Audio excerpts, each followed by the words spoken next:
This story starts in Uptown, New Orleans, 3rd Wards to be exact, the Calio housing projects, CP3, home of the... Historically, the Yo is known for millions, if not billions of dollars of work being pushed through it.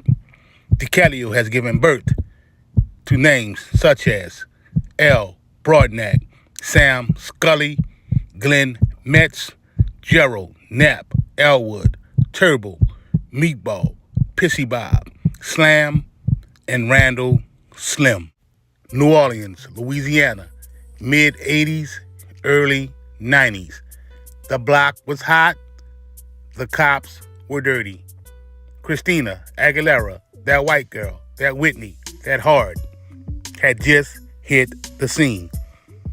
A group of teens from the Calio project, Bruce, Burnell, Kluge, Chris, Kev, Herb, and Percy, would form the Tuesday Crew. Kev and Percy would go on to become known as the Miller Boys, a spinoff from their last names. Percy we now know today as Master P. Rest in peace, Kevin Miller. The most notable figures from the Tuesday Crew would be the brothers Bruce and Burnell Jackson. This would be the era when the doors of Durham Middle School were still open in the 3rd Ward. Hustlers would shop at Porter Stevens, Rubenstein's, a.k.a. Rube, All-American Jeans, and the Bally Shop.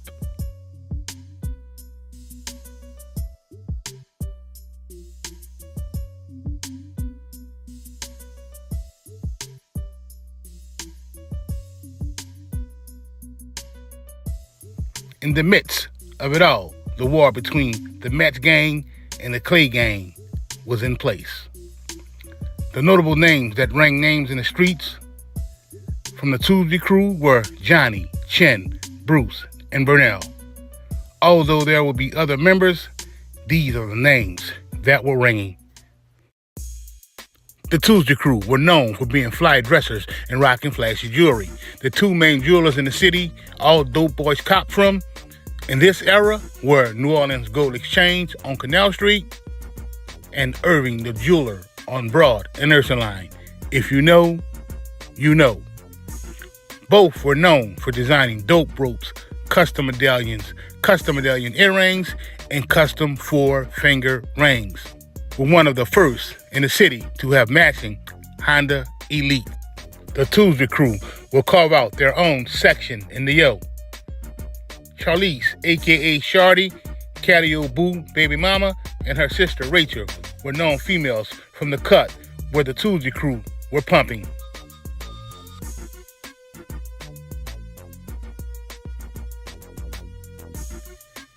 With the constant influx of cash flow coming in, the wolves will come out, sparking beef between the Tuesday Crew, Levi, JoJo, and Tony D. This would be a very dangerous beef, as the rivals lived across from one another. It is rumored that Miss Donna and other elders from the Yo would step in to de-escalate the tension. The Tuesday Crew will be known for keeping heavy artillery that they will show off on New Year's nights. It's a known fact that with the dope game comes guns, money, and violence. The Tuesday Crew would experience losses in their clique. Lil Nat and Chen would both lose their lives. The first of the Jackson brothers to lose their lives would be Burnell. Bruce would then change up how he was moving and link up with Rat. Bruce and Rat would push larger quantities of work. The hustling in the cut days were now behind Bruce. Rat and Bruce would celebrate their newfound wealth by going on shopping sprees, tricking on thoughts,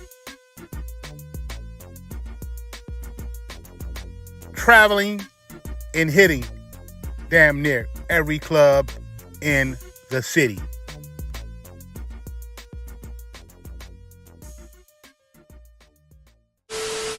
Rat and Bruce would earn the name the 5.0 Boys because of the tricked out drop-top Mustangs that they would have customized at California Customs, located on Manhattan Boulevard on the West Bank. They would shut the city down with these mean whips, turning heads everywhere they went.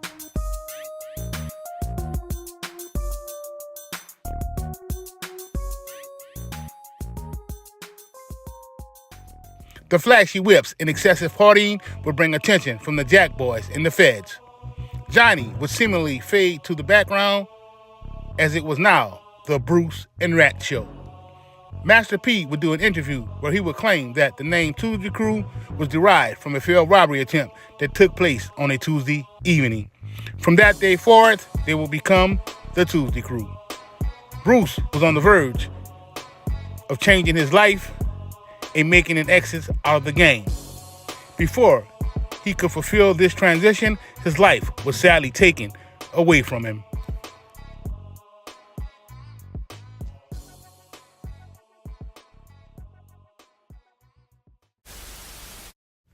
With the success of No Limit Records, Percy Miller, aka Master P, would now be a household name. P would go on to do several more interviews speaking on the Tuesday Crew and other fallen soldiers from the Calio housing projects. Aside from Percy, Demetrius and Johnny will be the only existing members of the Tuesday Crew who are still with us today. Determined to bring real-life instances to his audience, P would drop his first directly-to-video movie, I'm 'Bout It.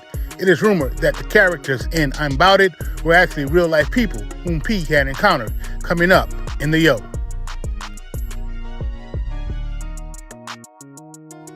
Master P's brother, Corey Miller, aka C Murder, whom is locked up in Angola, would go on to do a documentary chronicling the everyday life struggles growing up in the projects of New Orleans.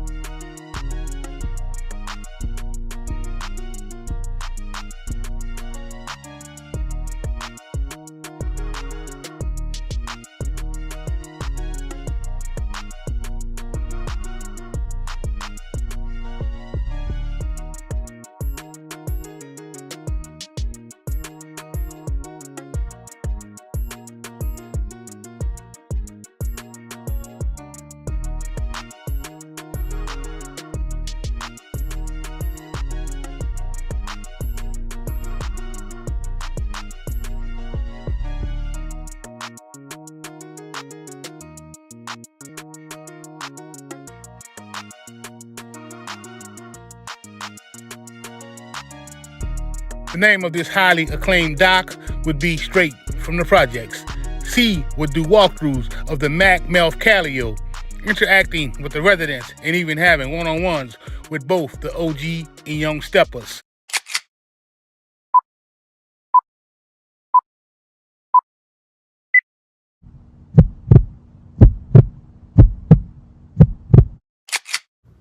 The NO, the city where every hood has a candy lady. They call me the candy lady.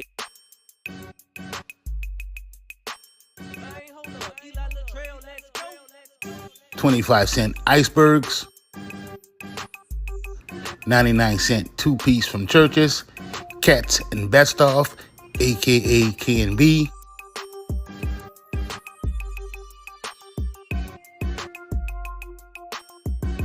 corner stores with the fire hot sauces dressed on French, and 24-hour liquor stores, known for birthing two of the biggest rap labels that the industry would ever see, Cash Money and No Limit Records. Born in 1971, hailing from Uptown New Orleans, the CP3 CALLIOPE projects to be exact, Corey Miller would attend St. Monica Academy, located on South Galvey Street, in his adolescent years. Corey would excel on the basketball court. Looking for a way out the hood, Corey's older brother, Percy, would relocate to Richmond, California. It was there that he would start his own record label. Corey Miller, aka C Miller, would rise to fame in the mid-90s as a solo artist on his brothers, Percy Miller, aka Master P's, No Limit Records. C's Life, our album, would go certified platinum and soar to number 3 on the Billboard charts. C, known for being one of the realest rappers to ever do it, would be tremendously loved in the CP3 CALLIOPE projects. It wouldn't be long before C Murder would release the Hood documentary Straight from the Projects. The DVD was an instant hood classic, as C would go from the Mac to the Melf to the Calio, documenting project living in the city of New Orleans. Although signed to No Limit, C would start his own imprint, True Records, which consisted of acts such as the Cut Boys and solo artist Dwayne Cobbins, a.k.a. Wayne, a.k.a. Wango, a.k.a. Gangsta Go.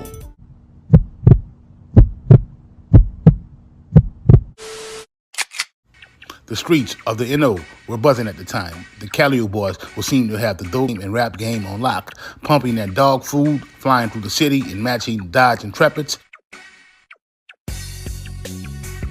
and crushing their ops. Wanting badly to build a case on the boys out to Calio, the NOPD would associate the Cut Boys rap group with criminal activity, branding them with the name the Cut Boys from back of town, with C as their focal point.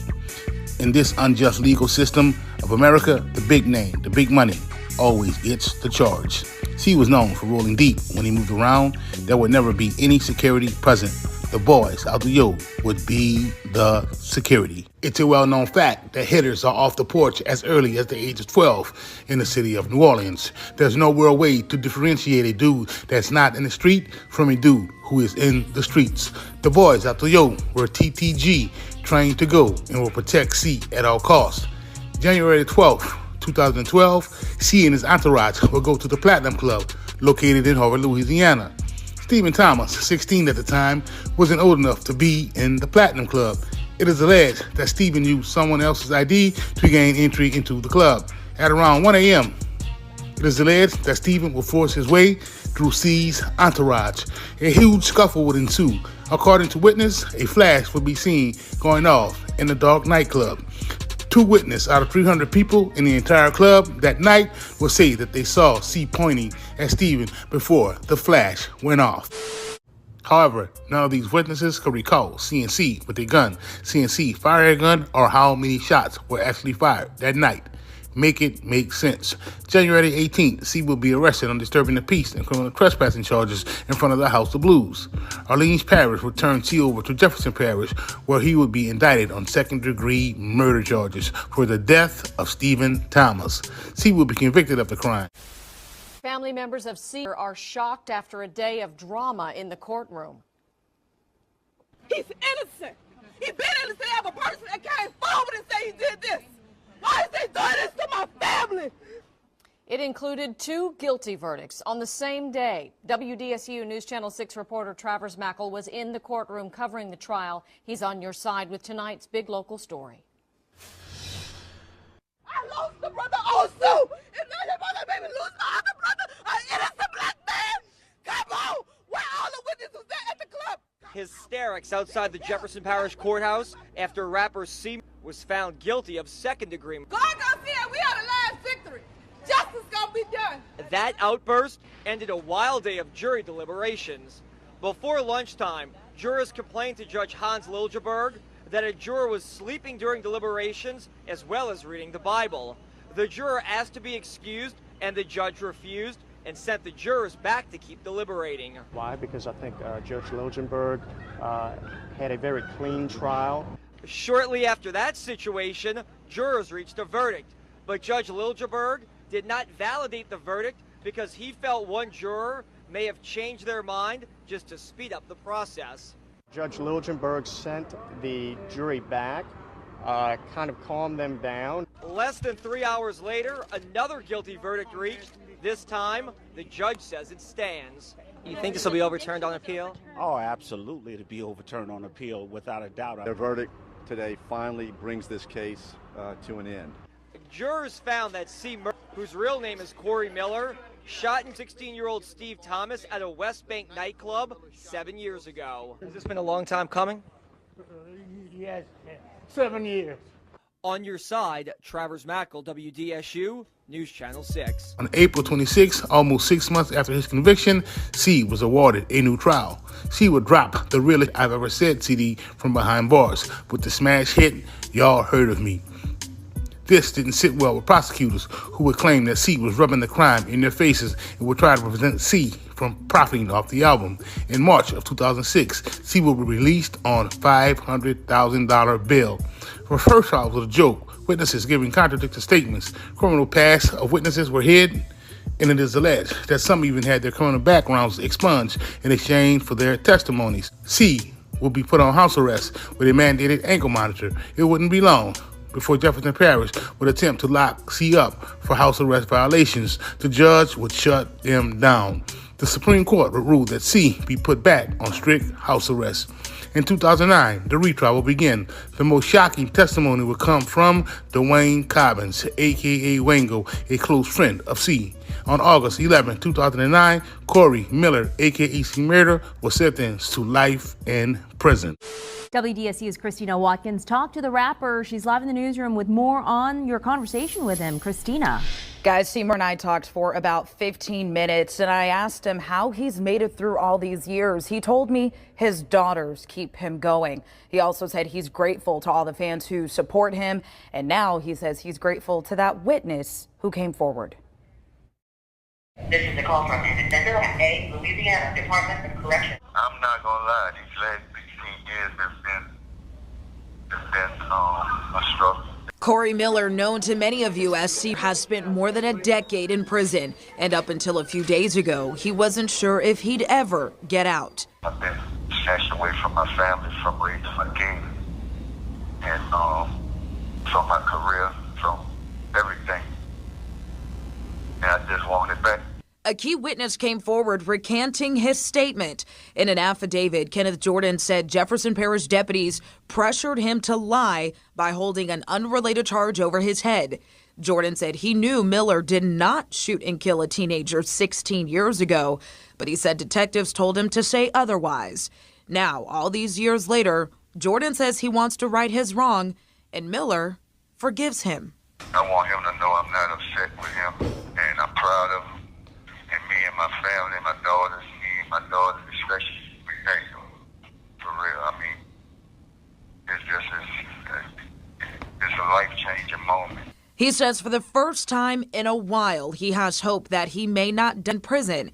And he's glad his family, friends, and fans continue to fight for his justice. My heart had to smile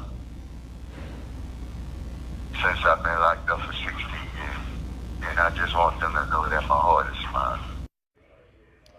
And C also told me despite everything that's happened, he says he's not bitter. He also says he still has faith in the justice system, and he hopes the system will do the right thing. Seymour, until that happens, he's going to do what he's done these last 16 years. That is wait, pray, and hope for the best. Live in the newsroom, Christina Watkins. Scott, back to you. Christina, thanks. Here's the backstory behind the sentencing. In 2002, 16-year-old Steve Thomas was killed at a nightclub in Jefferson Parish. Days later, Miller was arrested and charged for the kill with second-degree. In 2003, a jury found him guilty of that charge, but the judge overturned the conviction. In 2009, during the retrial, Miller was found guilty and sentenced to life in prison without parole.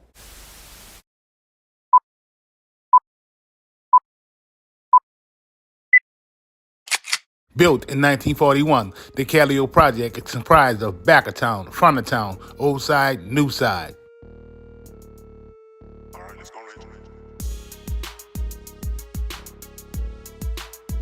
Cut Boys, Porch Boys, Metz Gang, Clay Gang, and the Susie Crew all made their names in the CP3 Calliopes projects.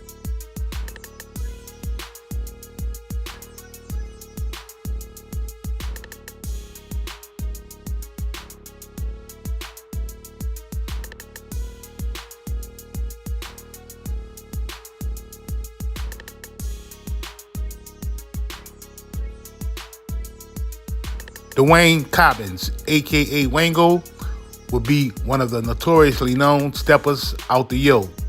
It is rumored that being hit in the back is what transformed Dwayne into Gangsta Gold. Before the rise of C. No Limit Records, Wayne's partner in crime would be Cut Boy Boo. Boo wouldn't garner the name Nine Fingers until one of his fingers was off when he got hit up. Although he was a stepper, Wango was infatuated with rap music. Gangsta Gold would appear on Mr. Marcello's Hambra, collabing with C. Murder, Cello, and Dodo. C. Murder and Wango will become inseparable. Wango, y'all gonna be hearing a lot about him on them records, you heard me?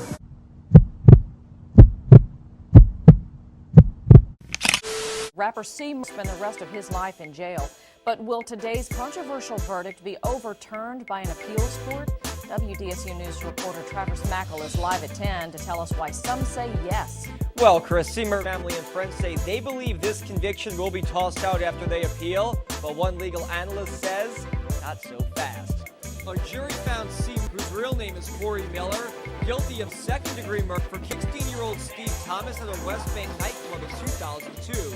Monday afternoon, jurors told Judge Hans Liljeburg that they were deadlocked. Liljeburg ordered the jurors to continue deliberating. That carried into Tuesday morning. Tuesday morning, the jurors told the judge that a female juror slept during some deliberations and kept quoting the Bible. That juror asked to be removed. Liljeburg denied it. Then the jury reached a guilty verdict, only to have the judge not validate the verdict since one juror was crying, saying she wasn't sure. 3 hours later, the final guilty verdict came in. And the verdict was read. There were about a dozen sheriff's deputies inside the courtroom. Corey Miller didn't say a word as the verdict came down. And Miller will be sentenced on Friday. He will spend the rest of his life in jail.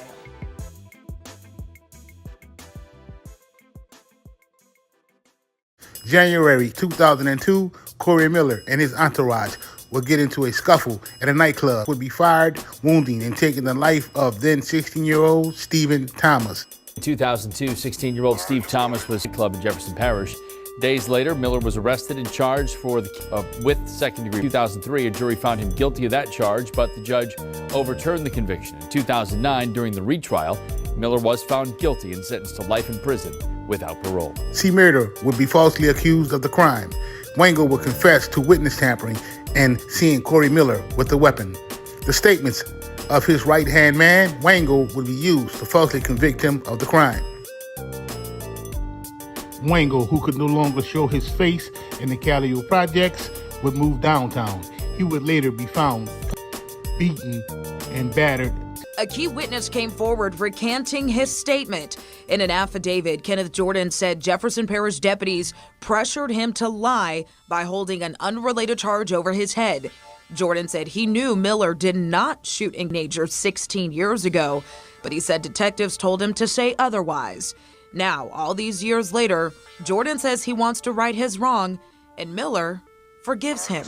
I want him to know I'm not upset with him, and I'm proud of him. And me and my family, my daughters, especially, we thank him. For real, I mean, it's a life-changing moment. He says for the first time in a while, he has hope that he may not die in prison. And he's glad his family, friends, and fans continue to fight for his justice. My heart had to smile. Since I've been locked up for 16 years, and I just want them to know that my heart is smiling. As fate may have it, a witness of the crime would step up and blow the lid off of the prosecutor's case. Juan Flowers would also confess to committing the crime, which prosecutors would blatantly ignore. Shooter in a 2002 nightclub in Harvey is now recanting his testimony. Now, the witness now claims he was pressured by detectives to ID Miller and that investigators told him what to say. Paul Murphy joins us from the Jefferson Parish Courthouse with the story. Paul? Karen Ton, rapper C is now serving a life sentence for a teenage fan at a now closed Harvey nightclub. Corey Miller, which is his real name, is now asking judges here at the JP Courthouse to throw out the conviction based on the fact that a key prosecution witness now swears that he lied on the stand. Kenneth Jordan is one of two witnesses who testified that Corey Seymour Miller shot a teenager during a nightclub brawl at the Platinum Club in Harvey 16 years ago. A Jefferson Parish jury found Miller guilty of 16-year-old Steve Thomas in 2009. A judge sentenced him to life in prison. This week, Miller's attorney, Paul Barker, filed a memorandum in Jefferson Parish District Court claiming Jordan is now recanting his testimony. He felt threatened and pressured to give testimony that was being fed to him. According to an affidavit, Jordan now claims that the person he saw commit the shooting was not Corey Miller. He also claims JPSO officers threatened to prosecute him for felony carnal knowledge of a juvenile and threatened him with at least 10 years in prison if he failed to testify against Miller. He says in his affidavit that he informed the state prior to the 2009 trial that his 2003 statement was not true. That's a recanting of the testimony, and that's information that should have been disclosed to the defense. Trey Mustian, an attorney representing the victim's family, says Steve Thomas's parents find the revelations in the case very disturbing. He would have been 33 years old on June 10th. That's something that they're focused on, and it's unfortunate the timing of all this coming around his birthday. That makes it especially difficult for him. Mustian expects Miller's conviction to stand. All that stuff was brought out on cross-examination during the trial. Corey Miller continues to maintain his innocence. Barker is now seeking his release from prison. Instead of ordering a new trial, they should dismiss the charges against him. The JPSO and the Jefferson Parish District Attorney's Office both declined comment for this story. It is unclear when the court will rule on Corey Miller's request. We're live at the Jefferson Parish Courthouse in Gretna. Paul Murphy, Eyewitness News.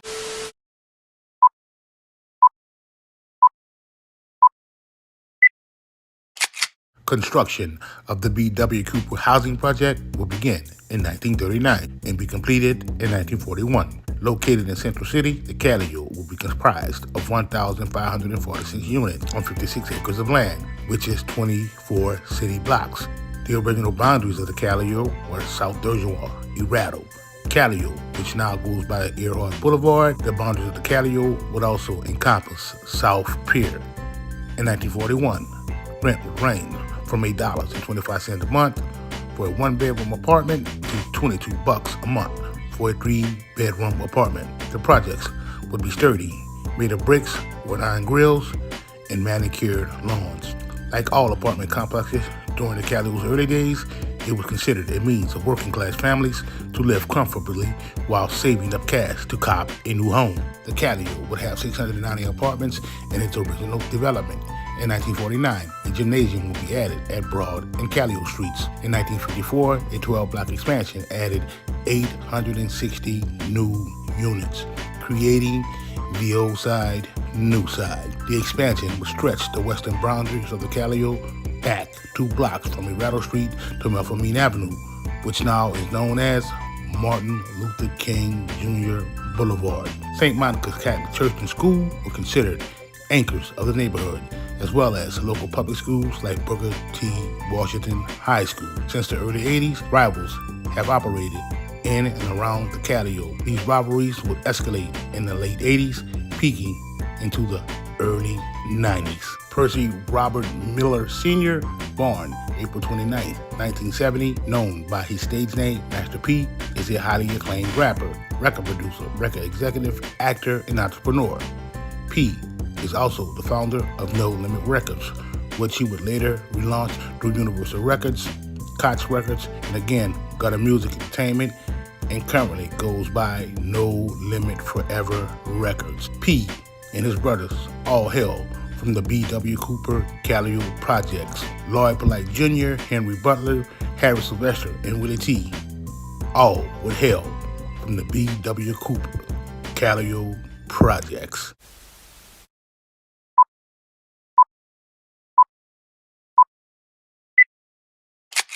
You are now about to witness the strength of street knowledge. For the New Jack City.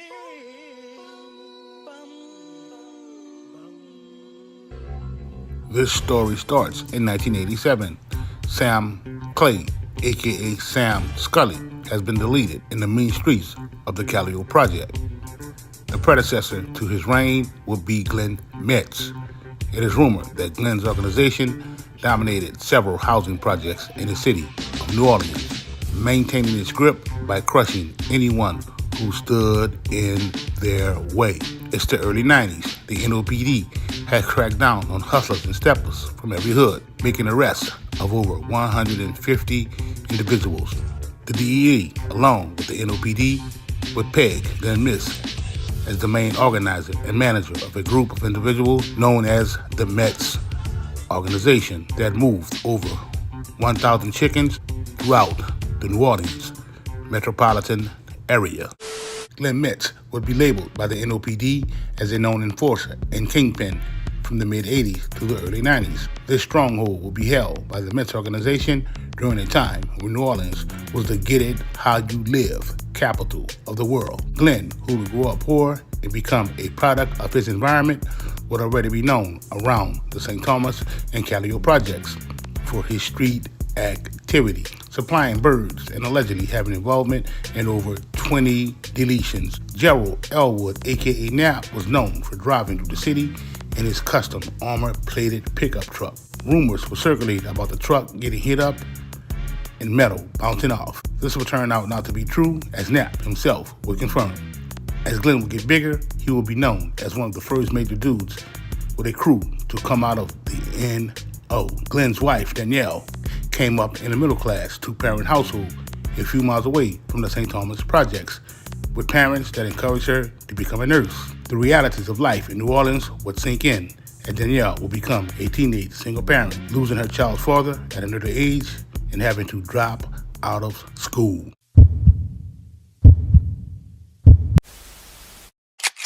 In July of 1991, as part of an ongoing investigation, St. John Parish Sheriff deputies would conduct surveillance at the Holiday Inn in La Place, Louisiana. Room 102 was among the rooms being targeted. Hotel employees would state that the occupants booked for only one night, paid cash, flashed large rolls of bills, and made lots of long-distance phone calls. A JPS deputy would observe Ernest Marrero go out to a Nissan Maxima parked near the room, remove a bag, and return to the room. Shortly thereafter, Ernest, Knapp, William, and Rudolph would leave the room. Ernest and Rudy, both juveniles at the time, would hop into the Maxima.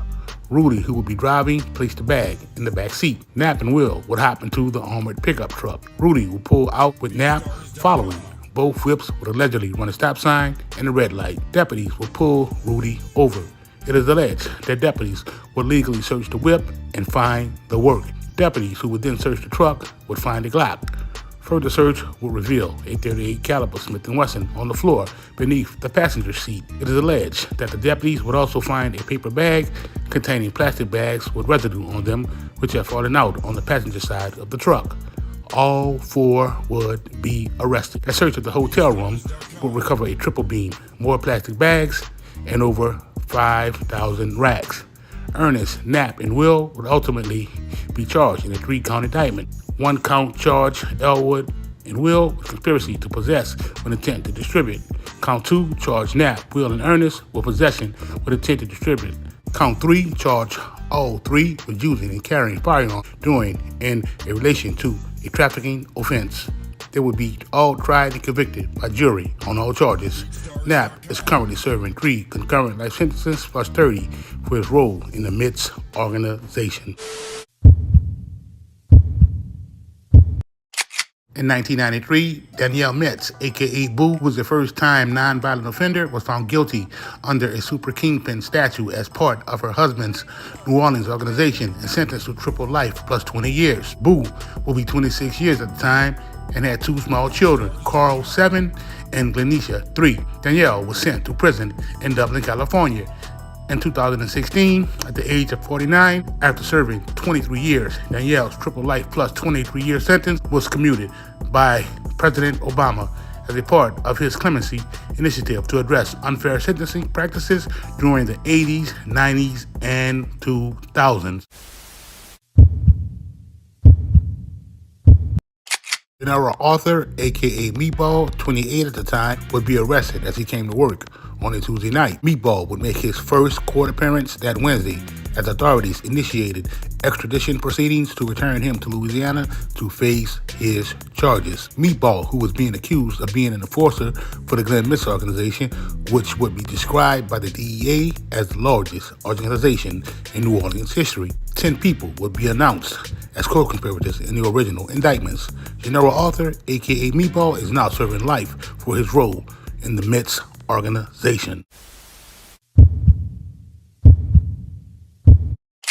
On December the 15th of 1993, Glenn Metz would be sentenced to life in prison after he was convicted by a jury of conspiracy to possess that white with intent to distribute that white, conducting a continual criminal enterprise, money laundering, possession with intent to distribute that white, and carrying and using a firearm in aid of racketeering. On August 14, 1995, Glenn Metz's conviction will be affirmed by the U.S. 5th District Court of Appeals on all counts except for the conspiracy charge, which was vacated due to the conviction and life sentence he received for the criminal enterprise charge.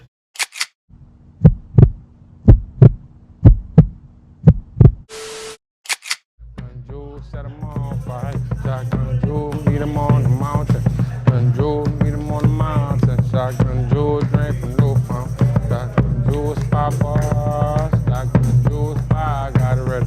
Shotgun Jewel, Papa. Shotgun Jewel, fire, getting ready. Victor Harris, a.k.a. Big Chief Victor Harris of the Mandingo Warriors, the spirit of Fire, has been masking for 57 years. Despite its name Mardi Gras Indian, the Indian tribes of New Orleans are strictly an African-American tradition, aka carnival, dating back to when the indigenous people would hide our people during slavery. Older generations like my grandparents and great-grandparents don't recognize Mardi Gras. The event to them is always referred to as carnival, dating back to when blacks were banned from the tradition of Mardi Gras.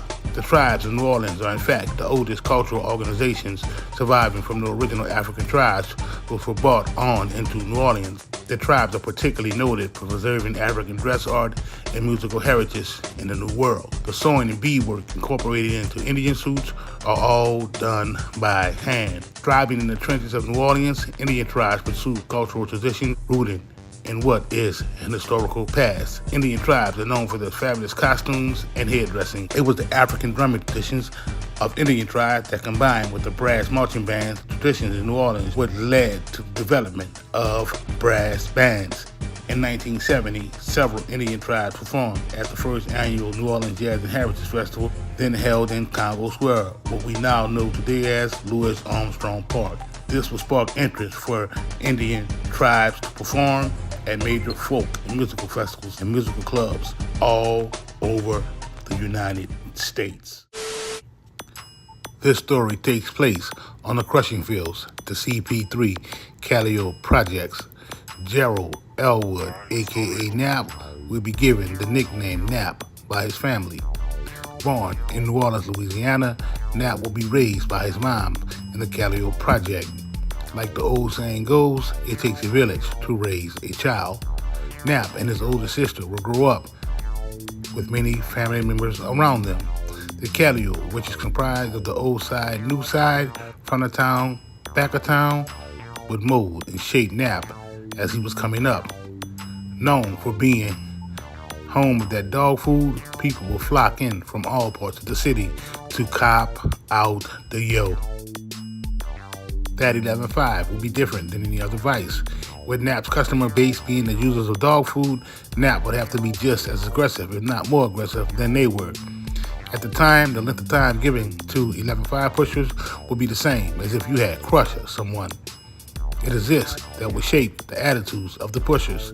Nap would gain his hunger to hustle and his no-nonsense attitude, all coming up in the Calio projects. At the age of 13, Nap would experience his first woman. Not long after that, he would grab his first tool.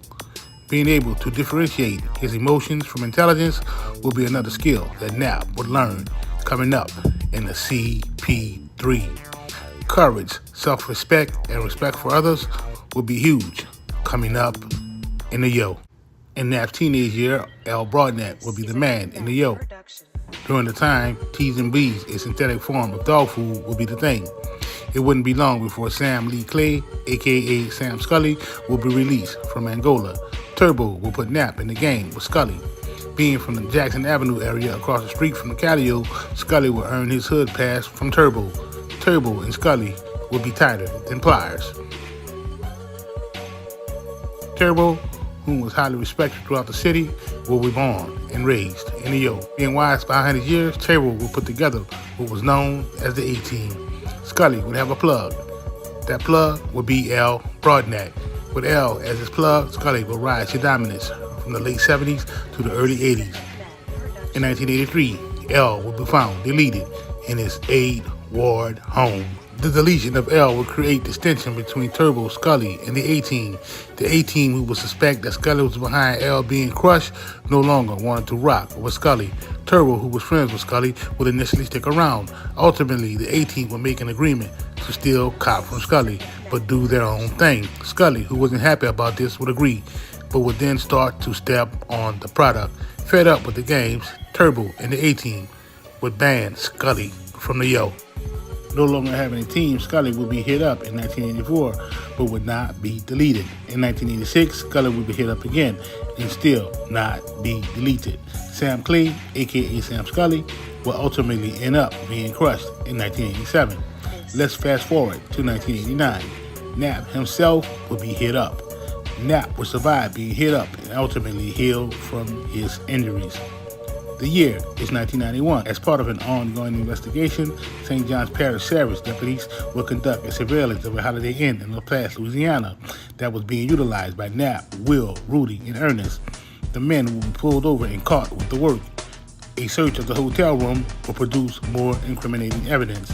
Knapp will be sentenced to 121 consecutive month terms of imprisonment on counts 1 and 2, and consecutive 60-month terms on the weapon charge. In August of 1992, while in custody serving his 13-year bid, Knapp would again be indicted for his involvement with the Metz organization. Knapp would be found guilty and is now serving 3 consecutive life sentences concurrently, plus 30 years in the federal prison system. New Orleans, Louisiana, the city that's identified by wards. One of those wards being the 3rd Ward, UPT, home of Cash Money Records and No Limit Records. Geographically, the 3rd Ward includes the territory known as the Central Business District, the CBD, from Canal Street at the Mississippi River to Julia Street and runs uptown into Tulane and Gravier neighborhoods, as well as Central City. In 1975, the Louisiana Superdome will be built.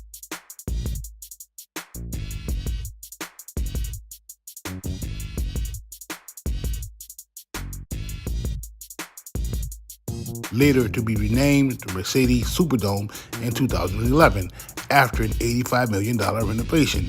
The dome would again be renamed to what we now know today as the Caesars Superdome. The New Orleans Arena would open in 1999. Unbeknownst to many, the New Orleans Brass, which was a hockey team, will play their last 3 seasons at the arena. The New Orleans Hornets, which we now know as the New Orleans Pelicans, would move in 2014. A renovation would take place. The stadium, once known as the New Orleans Arena, would now be the Smoothie King Center. One of the most notable wards of the NO, known for its iconic music, club, and bar scene, would be the 3rd Ward. This portion of the city would include several public housing developments made popular by local and international artists and entertainers.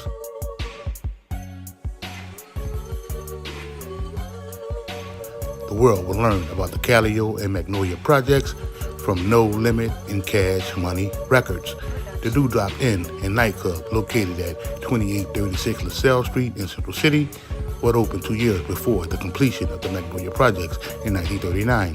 The club was the only desegregated venue in the city after the owner decided to let whites enter his club. The owner, Frank, would be arrested for violating the Jim Crow era segregation laws at the time. Acts like Ray Charles, James Brown, Sam Cooke, and New Orleans native Alan Toussaint would perform at the club. Little Richard would even write a song called The Dewdrop Inn. Not far away from the Magnolia projects would be the Calio projects. The Calio will produce more than just musical artists, with such greats as Harold Sylvester. A graduate of St. Augustine High School, Harold Sylvester will play on the famed 1965 color barrier breaking basketball team that integrated high school sports in Louisiana. Housed in the small building at 3901 Thalia Street in the corner of Thurston Ward, deep in the 3rd Ward, would be the Rose Tavern. Renamed the Rose Tavern shortly after the 1941 completion of the Calio projects. The tavern, aka Rose Tavern, located directly across the street from the Calio's central courtyard, will become the meeting place for the residents of the Yo, as well as the Calio High Steppers.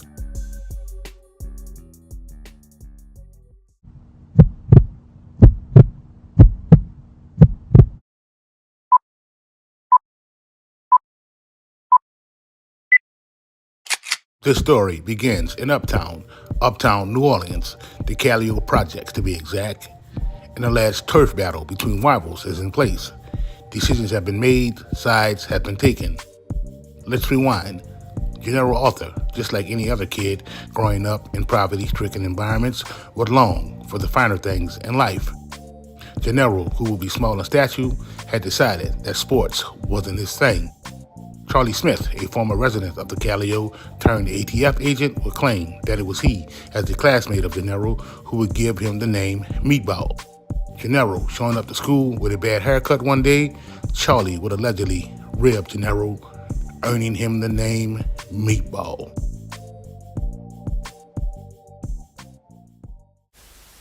It wouldn't be long before Meatball would pick up his first grip. That grip would be a 9. Ultimately earning him respect in the streets. It's alleged that Meatball's first acts would be going with the move on dice games, which would later turn into jacking hustlers and steppers. And just like an old wives' tale, folklore would have it that Meatball would coin the phrases, drop it like it's hot, you got it, I got to get it, and this is a 211. Don't make it a 187. When Meatball's name was spoken, it was almost like you would hear the sound effects from the Friday the 13th movie featuring Jason. Word on the streets was that Meatball would dress up like a woman and put in work. A family member of Meatball would claim this to be a myth that went with the legend. He would allege that Meatball dressed up as a woman one Halloween night and was spotted clutching the blicky, spawning the now forever etched in stone rumor. Speculation was spread about Meatball's involvement in the deletion of Sam Clay, aka Sam Scully, further adding fear to his name when spoken. The FBI has a high arrest and conviction rate, which is due most in part to flippers, snitchers, and ratters. It was alleged that Meatball once hit up an alleged CI, putting in work with a yappa.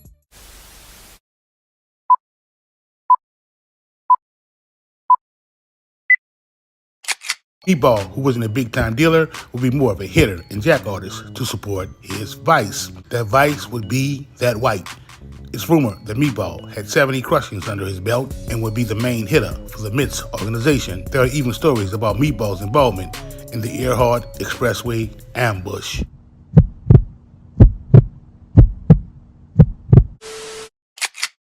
In the early 90s, an indictment will be brought down on the Metz organization.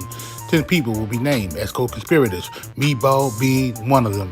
Contrary to popular belief, Meatball did not flee to Seattle after learning about the indictment. Looking to get away from it all, Meatball had relocated to Seattle 3 years prior. It would be rumored that an occurrence that took place in the Magnolia Projects is what prompted Meatball's change in direction.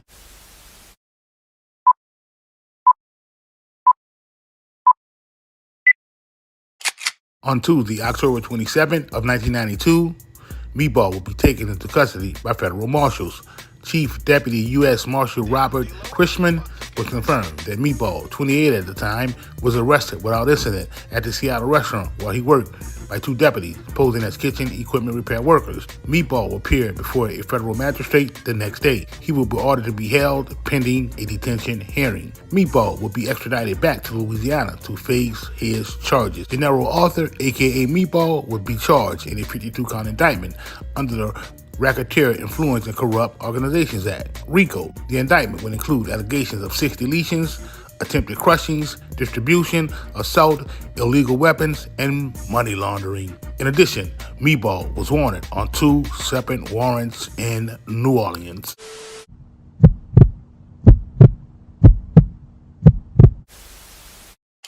Meatball, who is being accused of being an enforcer for the Glenn Metz organization, which will be described by the DEA as the largest organization in New Orleans history, is now serving a life sentence for his role in the Metz organization.